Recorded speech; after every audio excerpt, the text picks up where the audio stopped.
Hello friends, welcome to home food recipes.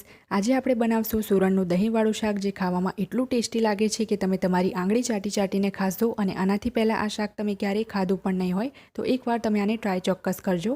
આ શાક બનાવવું એકદમ સરળ છે અને આજે હું તમને પરફેક્ટ માપ સાથે એને કેવી રીતે બનાવવું એ શીખવાડીશ, જેથી જો તમે પહેલીવાર બનાવતા હોય તો પણ એ તમારાથી પરફેક્ટ જ બનશે। તો ચલો સુરણનું દહીંવાળું શાક બનાવવાનું શરૂ કરીએ। સૌથી પહેલાં એક બાઉલમાં આપણે 1 કપ દહીં ઉમેરીશું, જે ગ્રામમાં 200 ગ્રામ છે। અને આ શાકમાં દહીં આપણે એકદમ મોડું નથી લેવાનું, દહીં આપણે થોડું ખાટું હોય એવું જ લઈશું। હવે એક વિસ્કરની મદદથી આપણે દહીંને બરાબર ફેંટી લઈશું, જેથી આની અંદર જે કંઈ પણ ગાંઠ હોય એ નીકળી જાય અને દહીં એકદમ સ્મૂથ થઈ જાય। અહીંયા તમે જોઈ શકો છો કે દહીં એકદમ સ્મૂથ થઈ ગયું છે। હવે આપણે આને સાઈડ પર મૂકી દઈએ। હવે એક કુકરની અંદર આપણે ઝીણા ટુકડામાં સમારેલું સુરણ એડ કરીશું, જે ગ્રામમાં 230 ગ્રામ છે। સુરણને મેં છોલીને સમારીને માપ્યું છે, તો એ 230 ગ્રામ થયું છે। અને એકવાર આપણે આને બરાબર ધોયા પછી જ કુકરમાં નાખવાનું છે। હવે આપણે એની અંદર 1 કપ અને એની ઉપર 1/4 કપ એટલે કે 1/4 કપ જેટલું પાણી ઉમેરીશું અને એને બાફી લઈશું। આનાથી વધારે પાણી નથી ઉમેરવાનું। તો આમાં 1/4 ટીસ્પૂન આપણે મીઠું નાખ્યું છે અને બરાબર મિક્સ કરીને 5 થી 6 સીટી આપણે સ્લો ટુ મીડિયમ ફ્લેમ ઉપર લગાવીશું। જો તમારે આ બાફતી વખતે હળદર નાખવી હોય તો તમે એમાં હળદર પણ નાખી શકો છો। 6 સીટી સ્લો ટુ મીડિયમ ફ્લેમ પર લગાવ્યા પછી કુકરની સ્ટીમ મેં એની જાતે જ નીકળવા દીધી હતી। તો સુરણને આપણે ચેક પણ કરી લઈએ કે બફાયું છે કે નહીં। તમે જોઈ શકો છો એકદમ સરસ રીતે આપણું સુરણ બફાઈ ગયું છે। આ શાકમાં સુરણ જો સહેજ પણ કાચું રહી ગયું તો તમારા શાકનો જે સ્વાદ છે એકદમ બેકાર આવશે।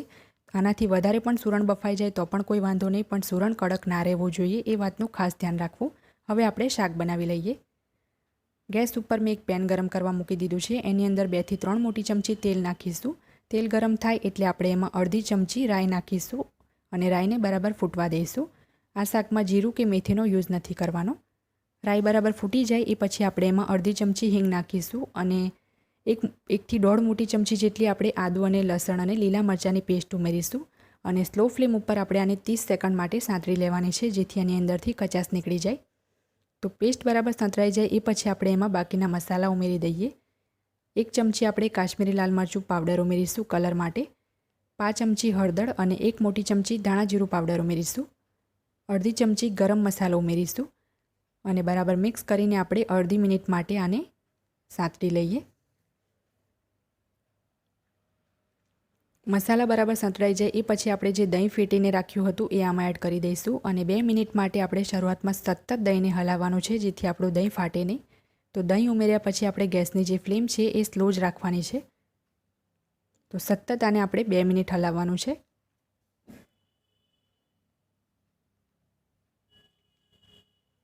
બે મિનિટ સતત દહીંને હલાવ્યા પછી આપણે જે સુરણ બોઇલ કરીને રાખ્યું હતું એ આમાં ઉમેરી દઈશું અને સુરણનું પાણી આપણે ફેંકવાનું નથી, પાણી સાથે જ આપણે એડ કરવાનું છે। એટલે આપણે સુરણને બરાબર ધોયા પછી જ બાફવાનું છે, જેથી એનું પાણી પણ આપણે યુઝ કરી શકીએ।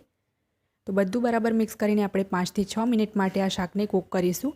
ધ્યાન રાખવું કે વચ્ચે વચ્ચે હલાવતા રહેવાનું છે, જેથી દહીં ફાટે નહીં અને વચ્ચે વચ્ચે અમુક સુરણના ટુકડાને આપણે આ રીતે ચમચાથી મેશ કરી દઈશું, જેથી શાકમાં ગ્રેવી સારી બને।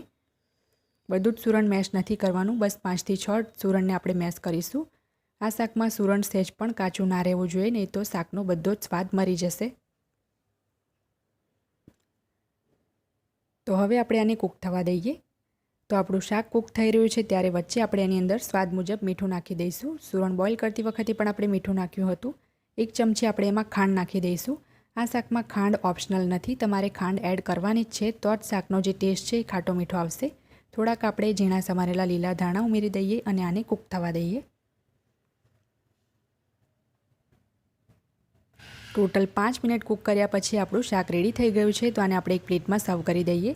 એક વાતનું ખાસ ધ્યાન રાખવું કે જો સુરણ કાચું રહી ગયું તો દહીંમાં એડ કર્યા પછી તો એ બિલકુલ પણ કૂક નહીં થાય, કારણ કે દહીં ખાટું હોય છે તો એ સુરણને ચડવા નહીં દે, એટલે પહેલેથી જ એને પરફેક્ટ બોઇલ કરવાનું છે। તો ફ્રેન્ડ્સ, જો તમને મારા આજના સુરણના દહીંવાળા શાકની રેસીપી પસંદ આવી હોય તો મારા વિડીયોને લાઇક અને શેર કરી ચેનલને સબસ્ક્રાઇબ કરવાનું ના ભૂલતા। સબસ્ક્રાઇબ બટનની બાજુમાં જે બેલ આઇકન છે એને પણ દબાવજો, જેથી તમને મારા દરેક નવા વિડીયોની નોટિફિકેશન મળતી રહે। અને જો તમારે મારો આ જ વિડીયો હિન્દીમાં જોવો હોય તો એની પણ મેં લિંક નીચે ડિસ્ક્રિપ્શન બોક્સમાં આપી દીધી છે। તો મળીએ નેક્સ્ટ વિડીયોમાં, ત્યાં સુધી આવજો।